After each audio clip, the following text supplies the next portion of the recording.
Hello everyone. How are you? I hope all of you fine and healthy. It's very nice to meet you even if we meet online like this. Let me introduce myself first. My name is Youen Kim, as you see the slide. I am a professor of Graduated School of International Studies at Hanyang University, located in Seoul, South Korea. My major is International Relations. Before starting my lecture, I would like to say that, first of all, it's too bad, we are facing new coronavirus transmission, and cannot meet directly for the class.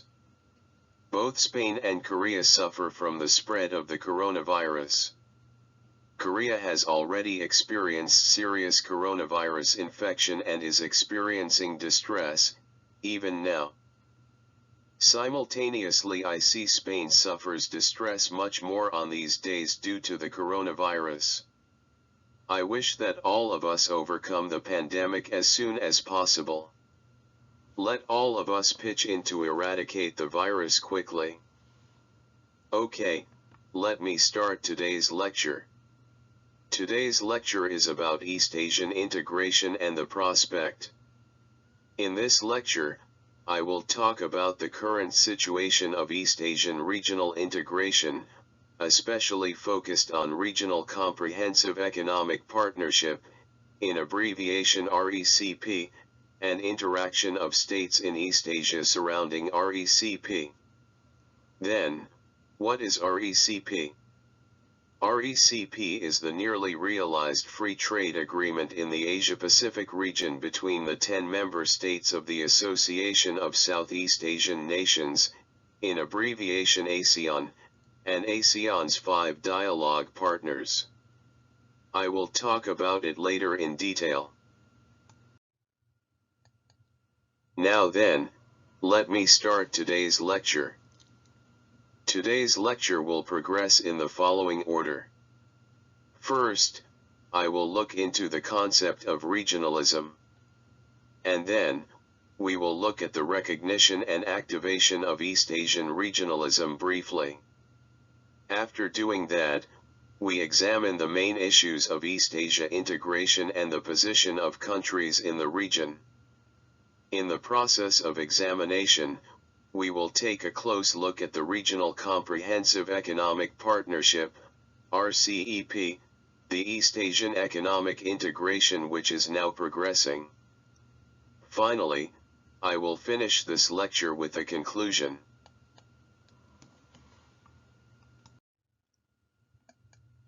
Let me talk about the first part of the lecture. What is regional integration?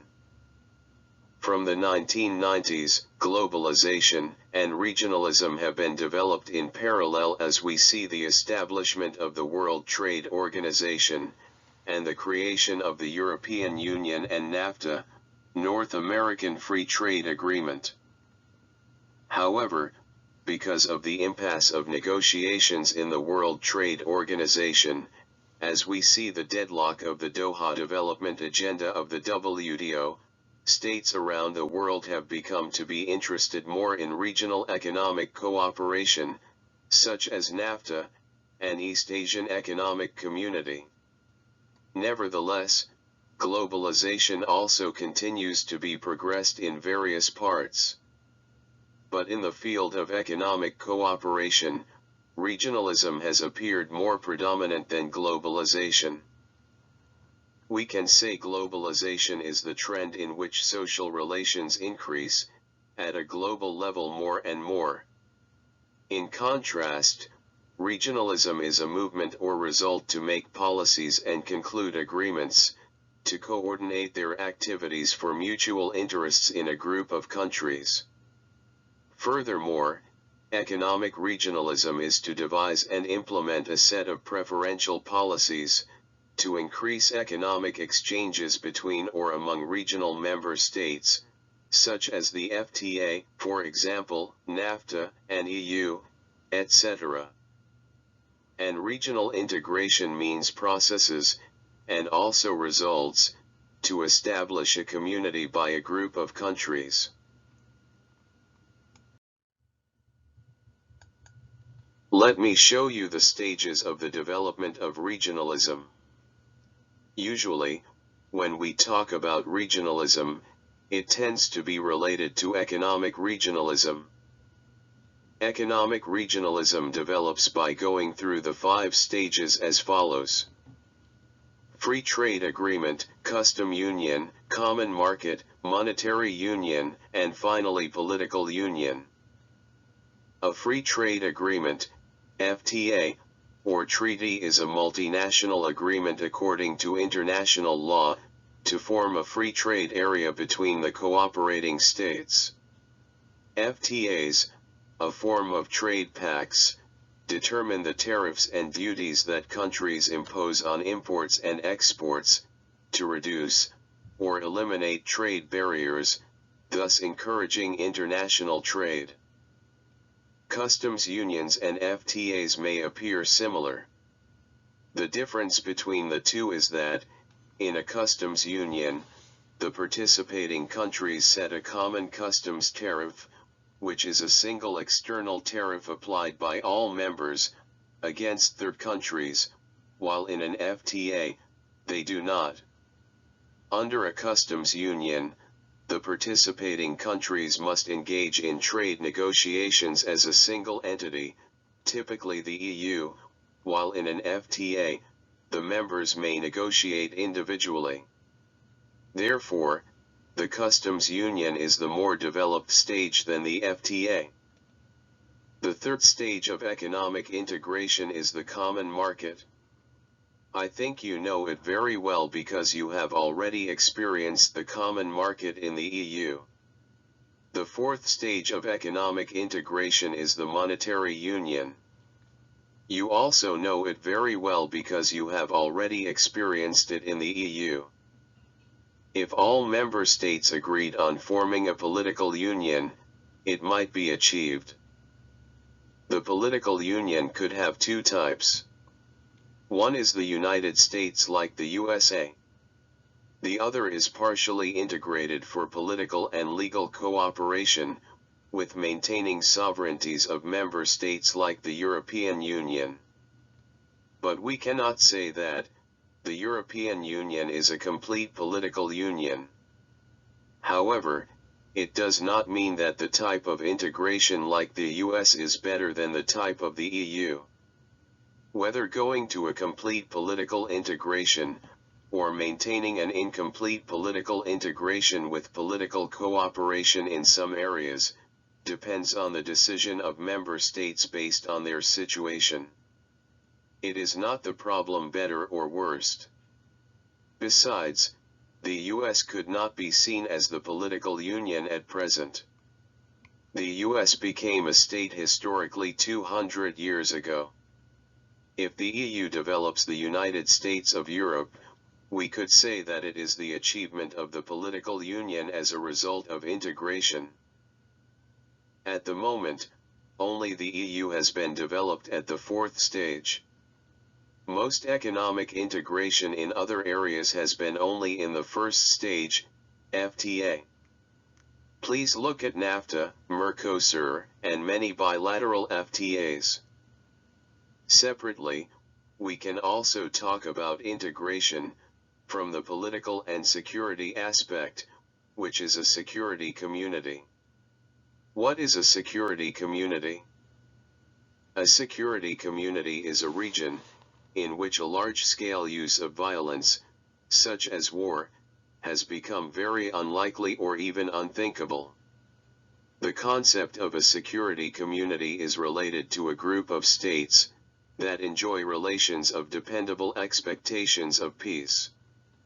According to the prominent political scientist, Karl Deutsch, a security community is a group of people, believing that they have agreed on at least this one point, that common social problems must and can be resolved by processes of peaceful change. The peaceful change was defined as the resolution of social problems, normally by institutionalized procedures, without resort to large-scale physical force. People in a security community are also bound by the sense of community, mutual sympathy, trust, and common interests.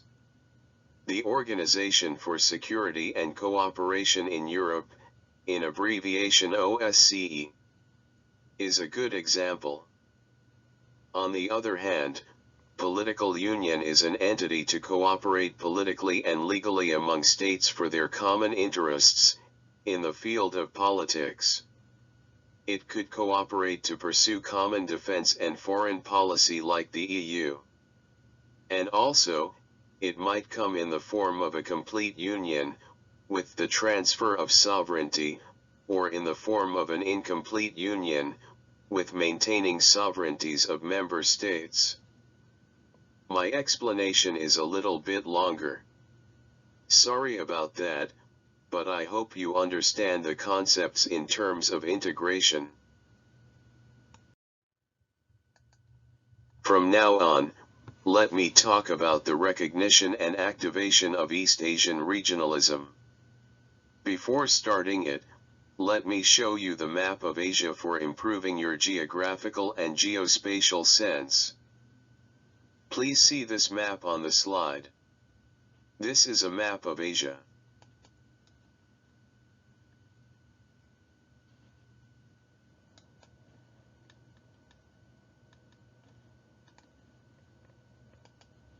Asia is Earth's largest and most populous continent, located primarily in the eastern and northern hemispheres.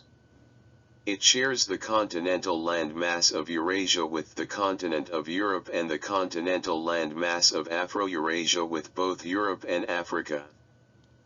In general terms, Asia is bounded on the east by the Pacific Ocean, on the south by the Indian Ocean, and the north by the Arctic Ocean. The border of Asia with Europe is a historical and cultural construct, as there is no clear physical and geographical separation between them.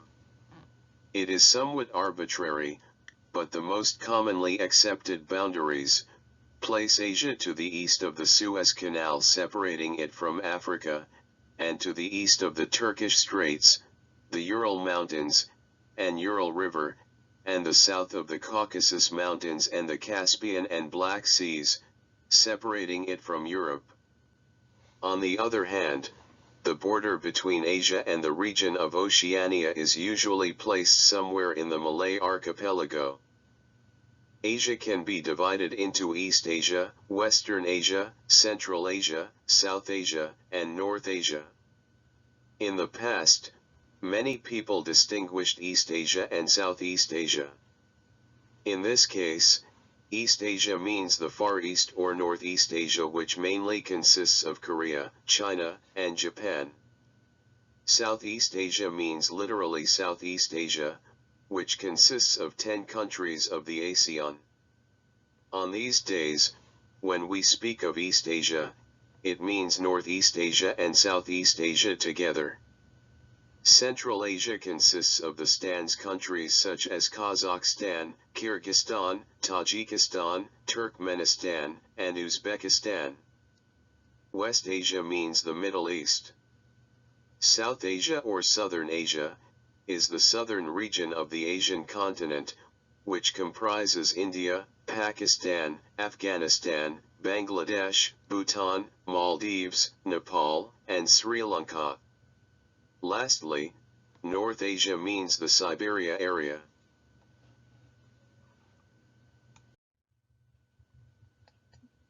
This slide shows a map of East Asia and India. Countries in this map are the members of the East Asia Summit with the US.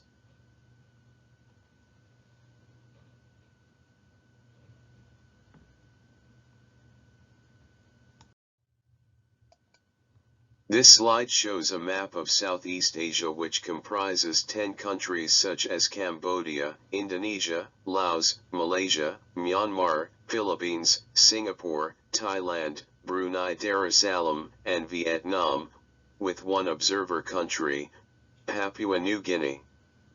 They established the ASEAN, the Association of Southeast Asian Nations, in 1967.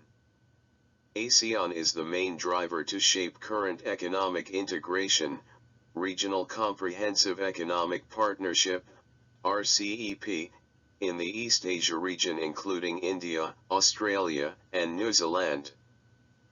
Okay, now, I think you have now a basic knowledge for understanding regional integration focused on East Asia.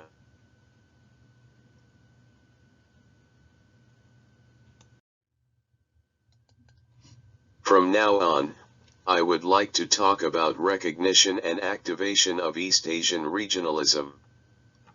After the East Asian financial crisis from 1997 to 1998, countries in East Asia became to recognize the need to integrate the East Asian region, because they thought Western developed countries and IMF, International Monetary Fund, were not willing to help them. At that time, the United States was relatively indifferent to the East Asian region, because it gave much more attention to the Middle East. Especially since September 11 terrorism, the United States showed much, more and more increased interest in the Middle East, and barely got interested in East Asia. Besides, East Asian countries were disappointed over the Asia-Pacific Economic Cooperation, in abbreviation APEC, which was established in 1989. The Asia-Pacific Economic Cooperation, APEC, is an intergovernmental forum for 21 member economies in the Pacific Rim, that promotes free trade throughout the Asia-Pacific region. It adopted a slogan of open regionalism for promoting economic cooperation including free trade, not only among APEC member states, but also around the world. However, it meant that APEC member states would share the results of negotiations, for furthering economic cooperation in the APEC summit with other countries outside of the APEC, but other trade blocs like the EU and NAFTA, would not give preferences like that to the APEC members continually. Therefore, APEC members, especially developing countries, felt it was not fair. And also at that time, China, which had entered the world economy with becoming a member of the World Trade Organization, was emerging as a growth engine for the world economy. To sum up, East Asian countries had complaints about Western countries' chilly response, and also, they became to think that they should and could solve the problem with the rise of China. On recognition like this, East Asian regionalism was activated. At the time of the East Asian financial crisis, ASEAN countries had already the organization, ASEAN, to discuss cooperation against the crisis. However, Northeast Asian countries such as China, Japan, and South Korea, had not an entity like that. In such a situation, ASEAN countries, and 3 countries agreed on the use of the ASEAN Plus 3, to deal with the crisis. Originally, the first leaders' meetings of ASEAN Plus 3 were held in 1996 and 1997 to deal with Asia, Europe meeting issues, and China and Japan each wanted regular summit meetings with ASEAN members afterward. The group's significance and importance were strengthened by the Asian financial crisis. In response to the crisis, ASEAN became to cooperate closely with China, South Korea, and Japan. ASEAN Plus 3, in establishing the Chiang Mai Initiative in 2000, has been credited as forming the basis for financial stability in Asia. Since the lack of such stability had contributed to the Asian financial crisis, the Chiang Mai Initiative was a significant result and development of East Asian economic cooperation. Chiang Mai Initiative, CMI, is a multilateral currency swap arrangement among the 10 members of the Association of Southeast Asian Nations, ASEAN, China, including Hong Kong, Japan, and South Korea. This is a photo of the APEC in 2018, which was held in Papua New Guinea.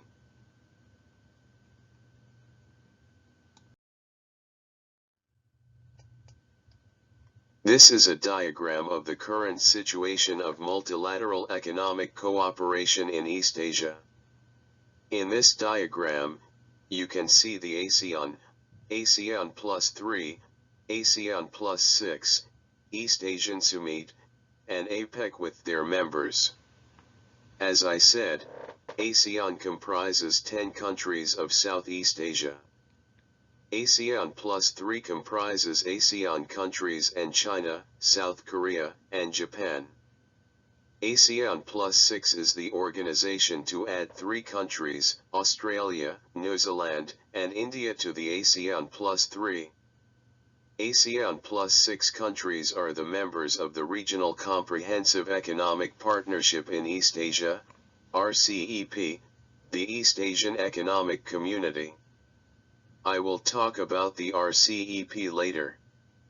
APEC is the intergovernmental forum for 21 member economies in the Pacific Rim, as I said.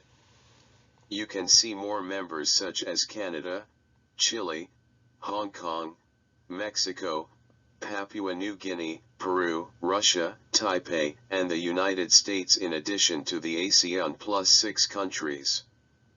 TPP, Trans-Pacific Partnership, is a proposed trade agreement between Australia, Brunei, Canada, Chile, Japan, Malaysia, Mexico, New Zealand, Peru, Singapore, Vietnam, and the United States, signed on February 4, 2016, which was not ratified as required and did not come into effect. After the newly elected U.S. President Donald Trump withdrew the U.S. signature from TPP in January 2017, the agreement could not enter into force. The remaining countries negotiated a new trade agreement called Comprehensive and Progressive Agreement for Trans-Pacific Partnership, which incorporates most of the provisions of the TPP and which entered into force on December 30, 2018. In the process of renegotiations, Japan took an initiative and contributed largely to bring life to it. But most East Asian countries, together with India, Australia, and New Zealand, have more interest in the RCEP and its impact on their economies at the moment. ASEAN Regional Forum, in abbreviation ARF, is the first region-wide Asia-Pacific multilateral forum for official consultations on peace and security issues. It is the entity for communication about cooperative security, not economic cooperation.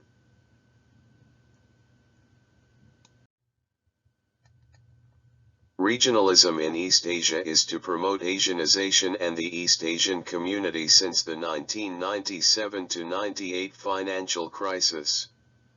There are various regional institutions including Asian states such as ASEAN established in 1967, APEC established in 1989, ASEAN Plus 3 established in 1996, EAS established in 2005, RCEP starting the negotiation in 2012 and being scheduled to Crete in 2021 or 2022, and TPP established in 2018.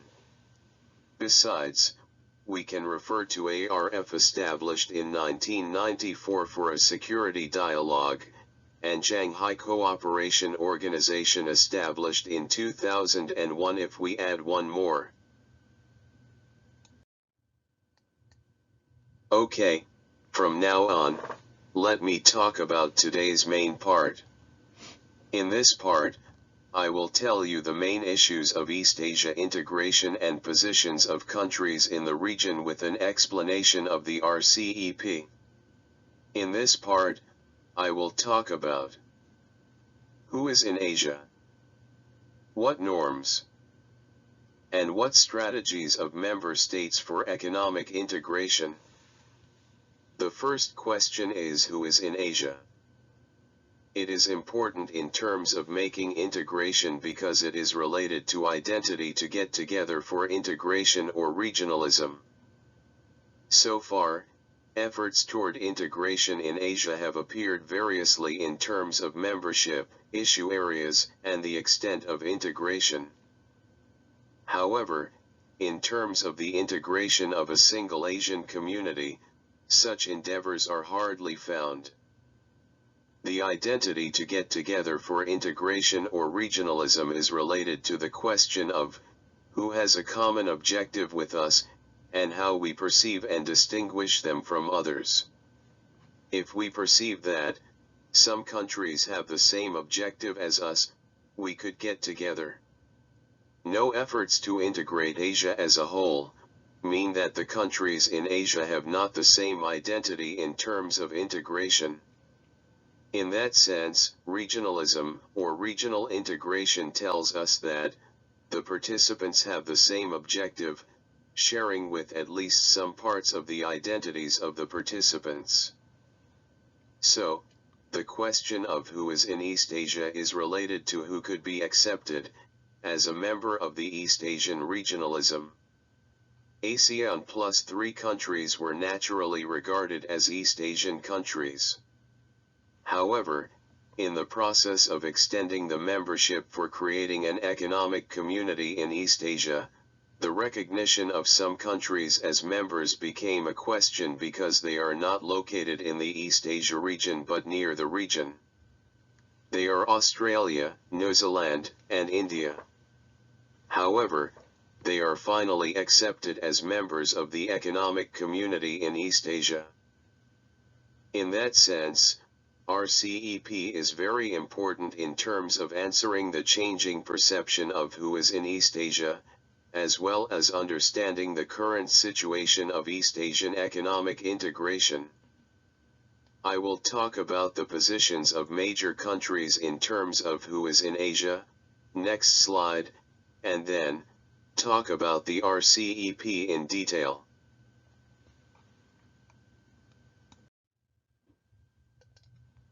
In terms of who is in Asia, the positions of major countries are divided into 2 groups, exclusive or inclusive.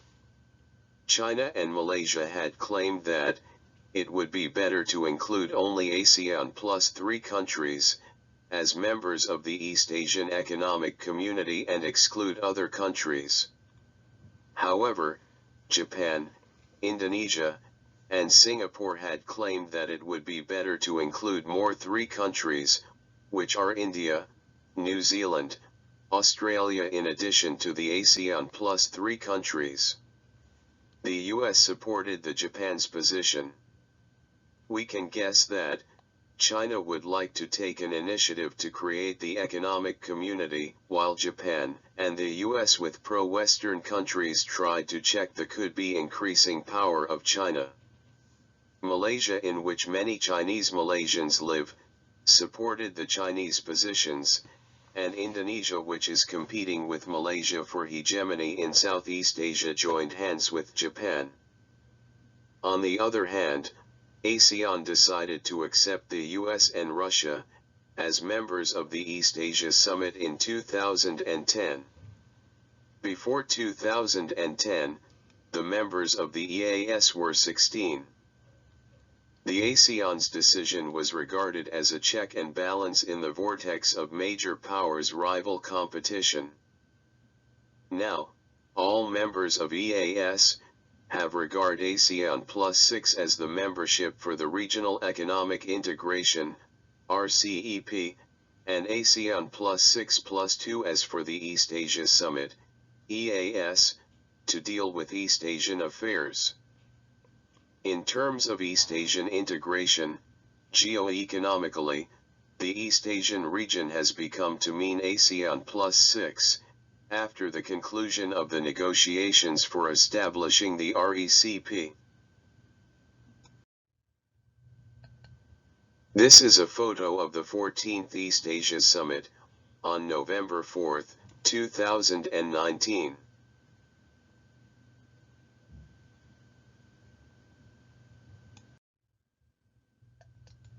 This is a photo of the 13th East Asia Summit, on November 14 to 15, 2019.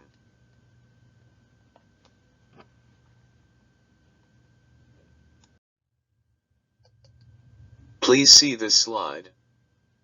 And let me talk about the RECP in more detail. As I already said, the Regional Comprehensive Economic Partnership is a proposed free trade agreement in the Asia-Pacific region, between the 10 member states of the Association of Southeast Asian Nations, ASEAN, namely Brunei, Cambodia, Indonesia, Laos, Malaysia, Myanmar, the Philippines, Singapore, Thailand, and Vietnam, and ASEAN's 6 dialogue partners, Australia, China, Japan, New Zealand, South Korea, and India.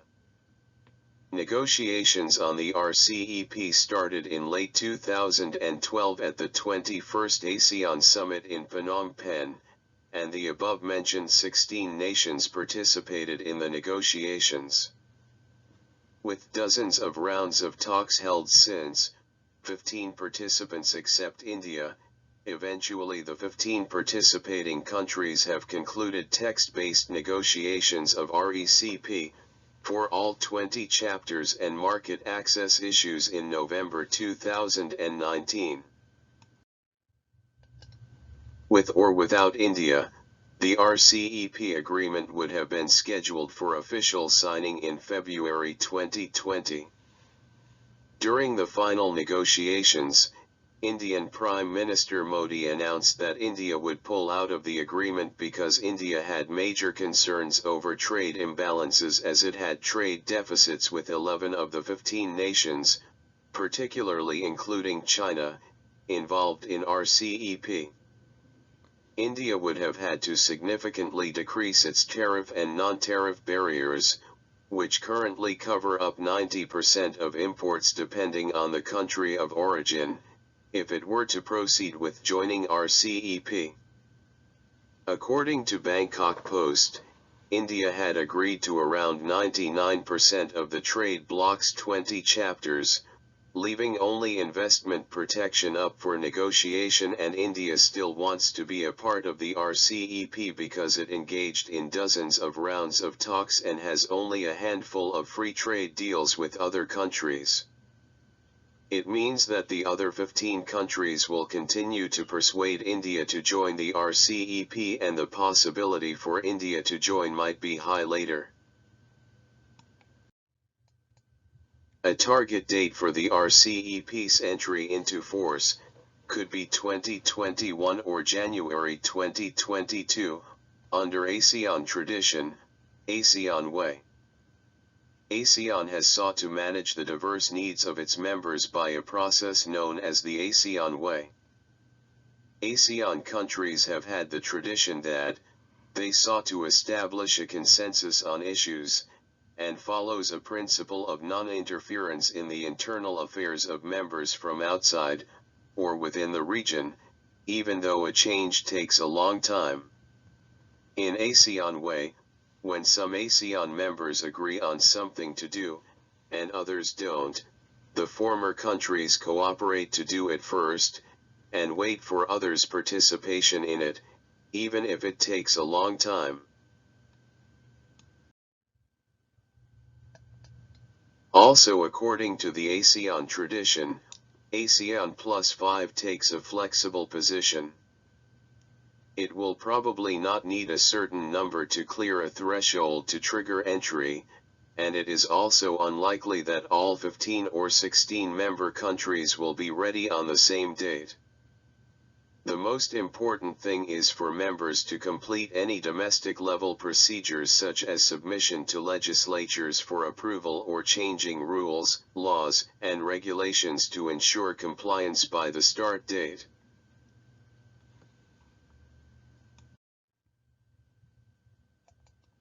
RCEP will be the world's largest trade bloc, covering an estimated 45% of the world's population and encompassing roughly a third of global GDP. The economic benefits of the agreement are significant with or without India. With India in the agreement, RCEP is expected to generate a real GDP increase of approximately $171 billion for the bloc.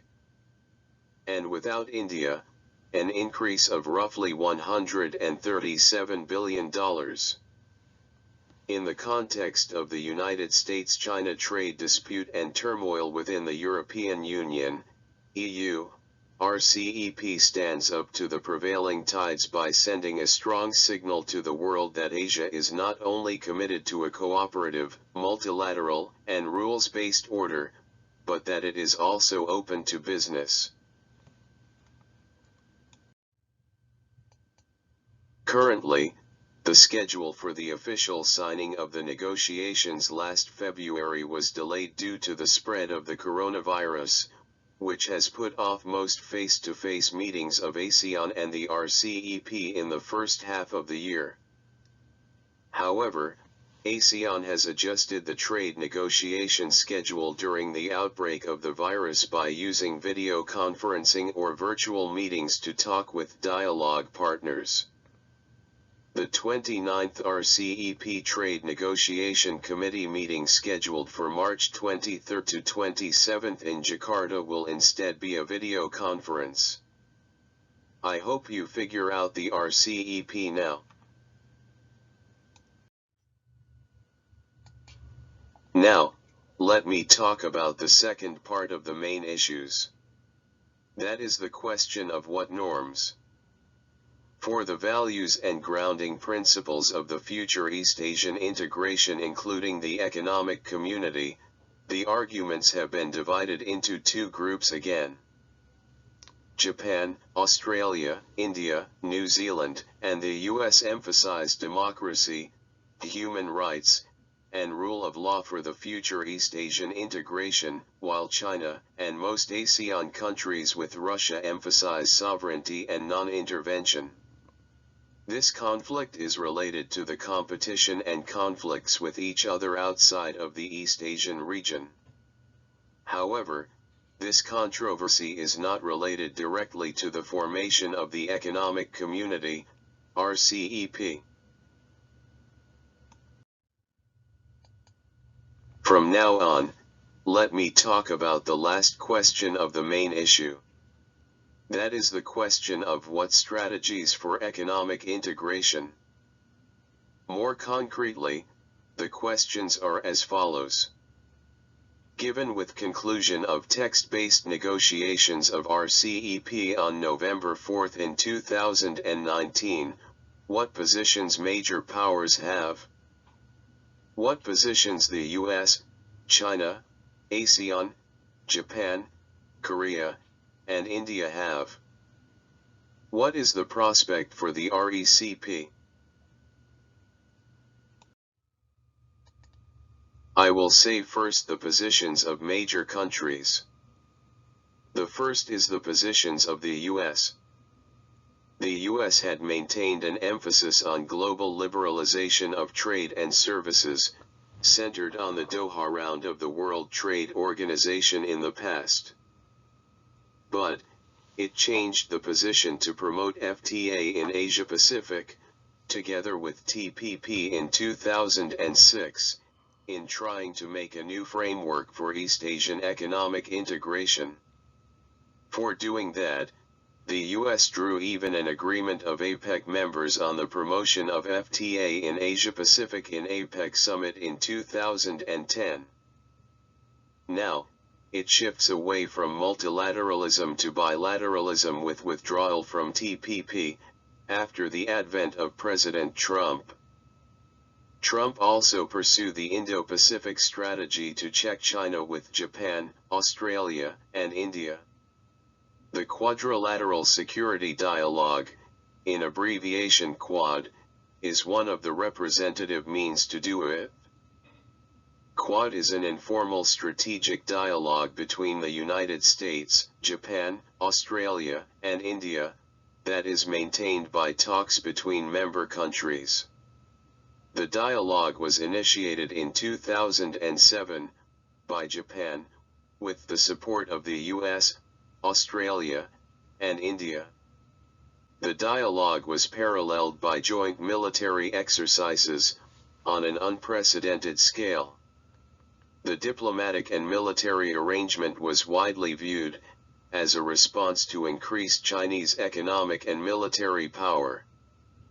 And the Chinese government responded to the quadrilateral dialogue by issuing formal diplomatic protests to its members. Japan's position is as follows. Japan was interested in an effort of ASEAN Plus 3 centered on EAS, first. Later, it proposed Comprehensive Economic Partnership in East Asia, in abbreviation CP, centered on ASEAN Plus 6, RCEP. But now, it is taking a hedging strategy between RCEP and TPP through participation in TPP with taking the initiative. It also actively promotes the India-Pacific strategy in cooperation with the US, India, and Australia. As a part of the India-Pacific strategy, Japan has taken concrete shape to check China through Quad with 3 other countries who share the democratic values with Japan. It has also considered an active support plan to build infrastructures connecting India and Pacific countries with the US. In terms of India's participation in RCEP, Japan opposed strongly the conclusion of the final agreement of the RCEP without India.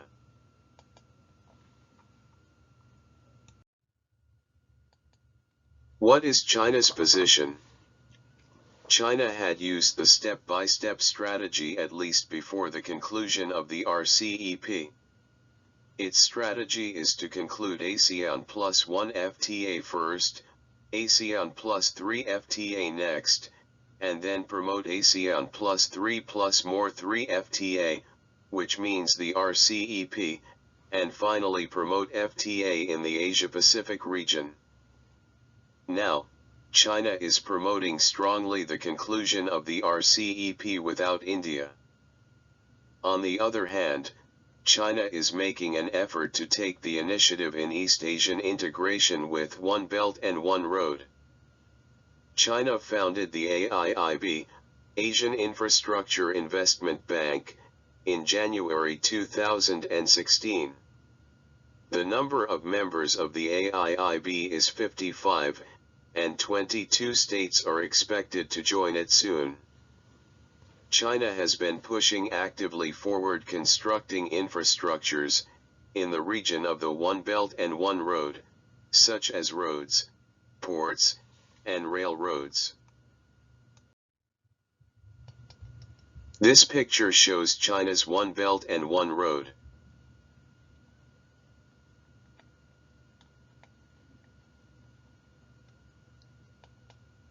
And next slide. This picture shows China's Belt and Road Infrastructure Plan.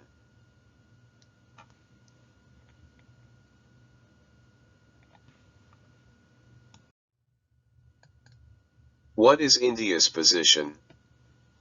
India has endeavored eagerly to make a deeper connection with Southeast Asia, with the slogan of From Look East to Act East.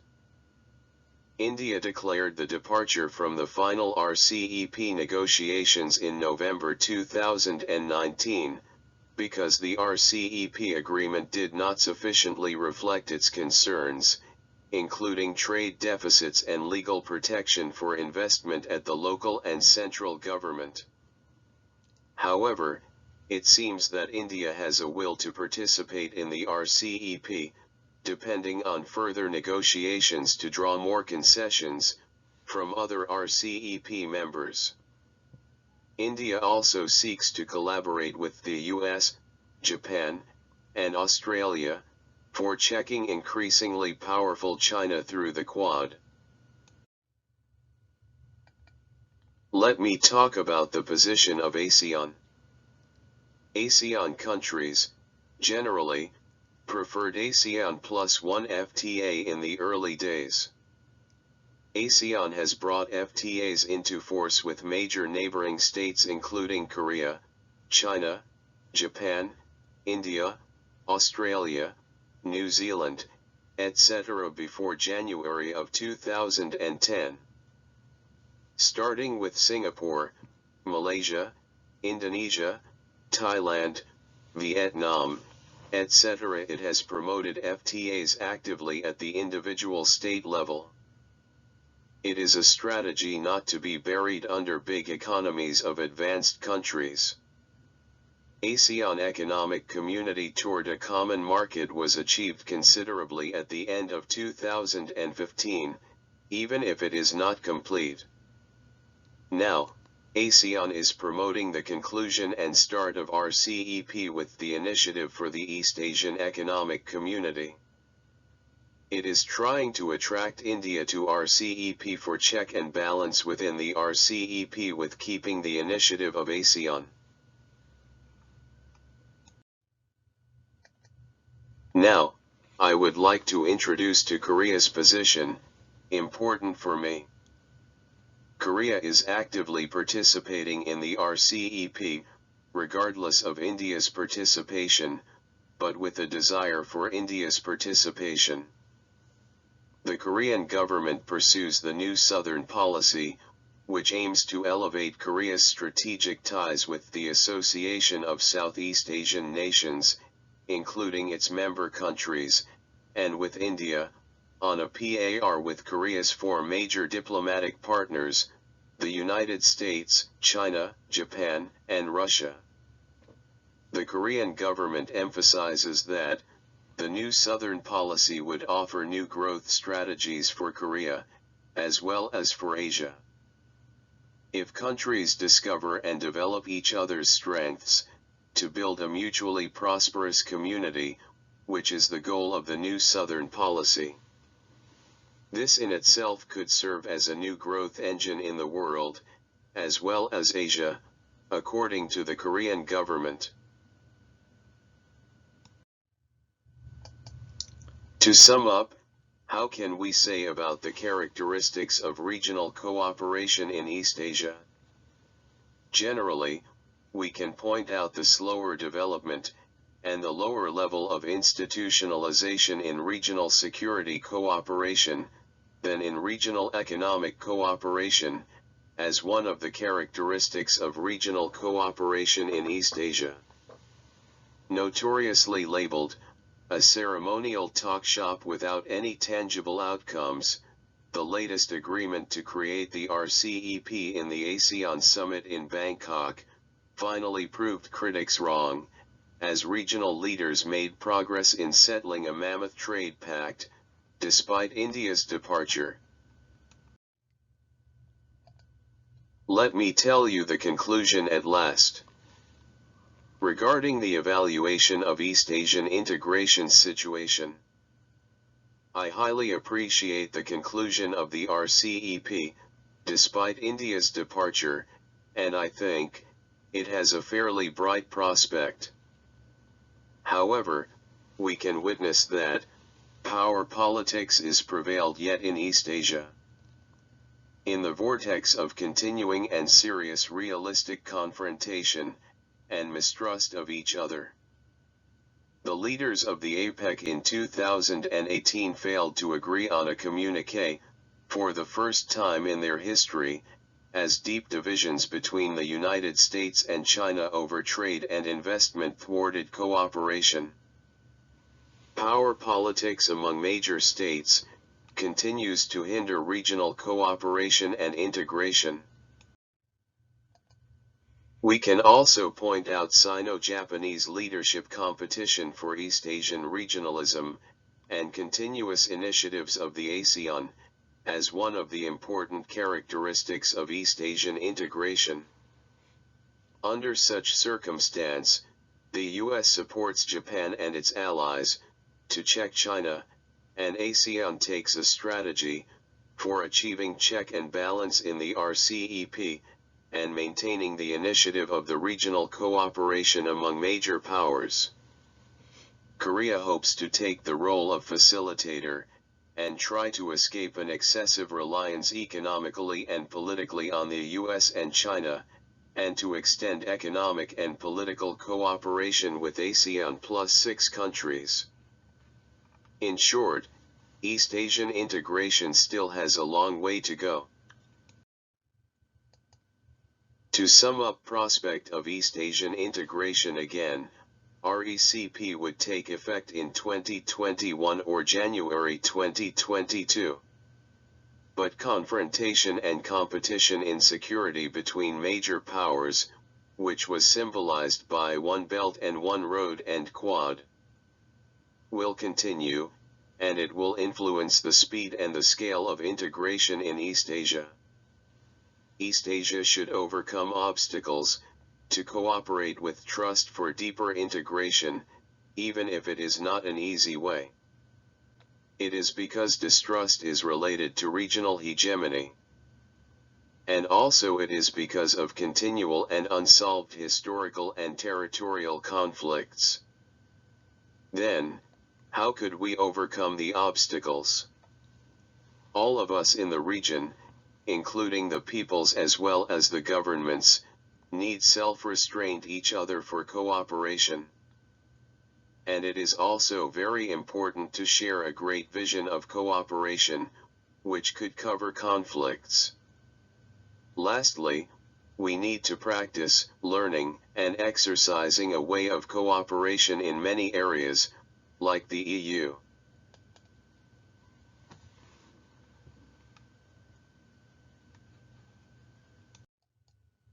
Thank you very much for listening to my tedious lecture. I appreciate it so much. Let's fight together to win against the coronavirus. After this slide, I attached one slide more, according to Professor Ziana Sotelo's request. It is the questions to remind you of listening to my lecture. Thank you for Professor Ziana Sotelo's so kind consideration, in a very difficult situation. Nice meet to you again. Goodbye, everyone.